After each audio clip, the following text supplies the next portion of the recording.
Hello, hello, and welcome to the Hoop Scoop. It's your girl, TT. For all of you that keep hanging out with us, but not claiming us as your friend, cut it out. Go ahead and click the like and subscribe and claim us. It won't hurt, I promise. Now, to the game. UConn defeated Purdue 75-60. While Purdue didn't win the game, this game was Zach Edey's game.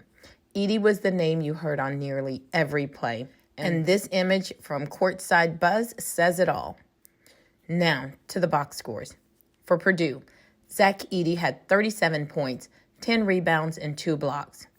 Also for Purdue, Braden Smith had 12 points, 3 rebounds, and 8 assists. For the Huskies, the high scorer was Tristan Newton, who had 20 points, 5 rebounds, and 7 assists. Other Huskies in double digits were freshman Stephen Castle with 11 points and 5 rebounds, Donovan Clingan with 11 points, 5 rebounds, and 1 block, and Cam Spencer with 11 points and 8 rebounds. This game was a very physical inside game.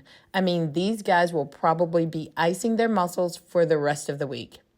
I think that if Purdue had a sharp three-point shooter, this game could have easily gone the other way. As for three-pointers, Purdue was 1 of 7, UConn 6 of 22. Now, let's get to the good, the bad, and the ugly. Starting with the good, we got Johnson's dunk. I'm going to go ahead and give this dunk an 8. He had actually a couple of them. They were okay. Next is Spencer's crossbody jumper. He did the thing on that one. I'm going to give that one a 9. Then I'm going to go over to Newton, taking it to the hole on Edey. That is not an easy thing to do when you have a 7'4" guy standing there waiting to sling your ball back across the court. That took guts. I'm going to give that one a 9. Then we have Carabin's power dunk. It was nice. I'm going to give that one a 9.5. Then we're going back to Newton because he had some really smooth assists. We're going to go ahead and give Newton a 9.5 on those assists. And then we're going to go to Heidi's dunk. I mean, it was a 10. It was a 10. Hands down, he gets a 10 on that dunk. And then we go to Edey's blocks. I mean, Edey was just slinging things left and right. I loved it.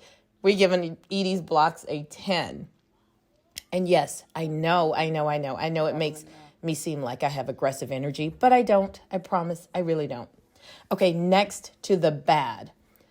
All the missed three-pointers. I mean, these guys were not good at all. I'm going to go with pretty dang bad on the three-point shots. Next up for the bad is Johnson's fouls. Yeah, I wanted to see him in the game longer than he was, but he got in a bit of foul trouble. And number 3 for the bad is the physical battering these guys took. Like I said, this was a very physical game. There was a lot of pushing, shoving, diving, you name it, they're doing it.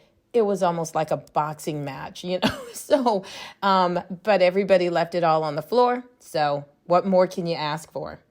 The ugly is me saying that UConn wasn't going to win in a previous episode. The team to beat right now is actually UConn. UConn has the number 1 record in college basketball right now for men's at 19-2.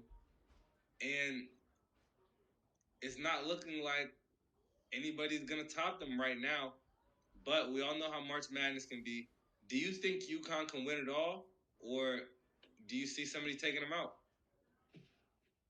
I personally don't think UConn's going to win it all. I've watched them play.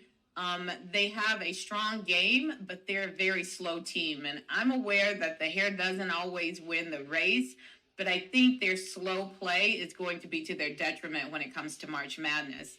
I don't think they'll get put out first round, but I also don't see them making it to the Final Four. My bad. We want to say congratulations to the UConn Huskies for their repeat championship win, and to our women's and men's bracket winner, Lindy. Yes, she won both. I've already reached out to Lynn, and she sent over a lovely picture for us to share. Congrats, Lynn. So happy for you. And for the rest of you all, what is this about? I mean, how'd you let her win them both? Y'all need to do better and be better. Period. Okay, moving on. My overall opinion of March Madness was that it was just that, madness. We had a few surprise upsets. Out of the South, we had 3-seeded Kentucky going out in the first round to 14-seed Oakland. We also had 7-seed Florida, my Gators. They were taken out by the 10th seed Colorado. Out of the East, we had Auburn going down to 13th seed Yale. Also, 11-seed Duquesne took out 6-seed BYU, and I am going to put that on the LeBron shoes. But you didn't hear that from me. All right. We also had some pretty cool teams that showed the basketball world that they meant business. Out of the South, we had Oakland making it to the Sweet 16, putting themselves on the map. We loved it. And that amazing run by North Carolina State, making it all the way to the Final Four to be taken out by Purdue. Now, that was some exciting basketball. The DJs and the North Carolina State Rebels really shook things up this year, and we were happy to see it. I mean, not everybody. Some people, it just really wrecked their brackets, but I was happy to see it. It just kind of makes March Madness the madness, you know? But at the end of it all, I believe we ended up with the best 2 teams in the nation playing for the championship. That's going to be all for the men's March Madness 2024. We will be coming back with coverage on draft picks, transfer portal, and anything else happening in the college basketball world. Signing off, and leave us a like. We'll consider it our tip for all the hard work we do. Thanks, everyone, and have a good one. Goodbye.